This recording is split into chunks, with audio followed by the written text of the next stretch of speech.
რა აზრი აქვს ბედნიერებას, თუ კი ის არ გარდაისახა შემეცნებაში. აი, ამ ცხოვრებას აირჩევ თუ მეორე ცხოვრებას, რაღაცა იმისი მატრიცა ფილმის აბების ამბავი არის, რომ მეორე ალტერნატივა რა არის? მწარე წამალს გაჭმევ, არ მოგეწონება და უცებ თვალს გაახელ და დაინახავ რა არის რეალობა.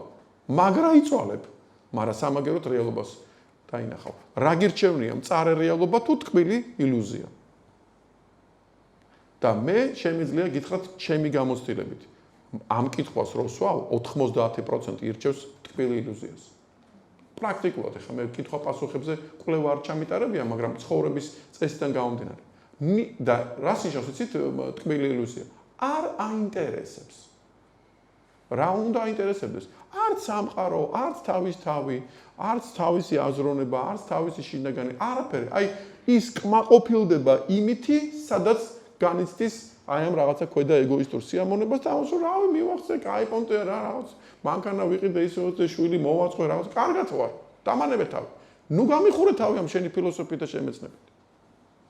და აქეთ ამ ხარეს არის ადამიანი, რომელიც ის კი არა რომ დავუშვათ რაღაცა მე ვიყო მისთვის რაღაცნაირად მენტორი და არა ის მეტყვის რომ მოიცა ეწამით რა ჩემთვის ყველაზე ბედნიერი დღე არის დღე, როდესაც მე განუმარტოვდები, არავინ ხელს არ მიშლის და სულ მაინტერესებს რატო ვარ ესეთი. და ამ წერტილიდან უკვე იწყება ალბათ მამარდაშვილებად ეთქო და ფილოსოფოსობას მე მაინც ვიტყვი რომ იწყება თვითშემეცნება. დედამიწაზე სხვა არაფერი არ არის საინტერესო გარდა მეტამორფოზისა. ფილმს თუ იღებ და მეტამორფოზა თუ არ არის გადაგვდესპები. თუ ლექს ყვები და ლექსში უბრალოდ არის აღწერა რომ რაიმე როგორი მწვანეა ფოთოლი და რა ლამაზია ფოთი ივლისში სინესტერო შევა ფილტვებში სულ სხვანაირად სუნთქავ მაგ დროს მაშინ აზრი არ აქვს.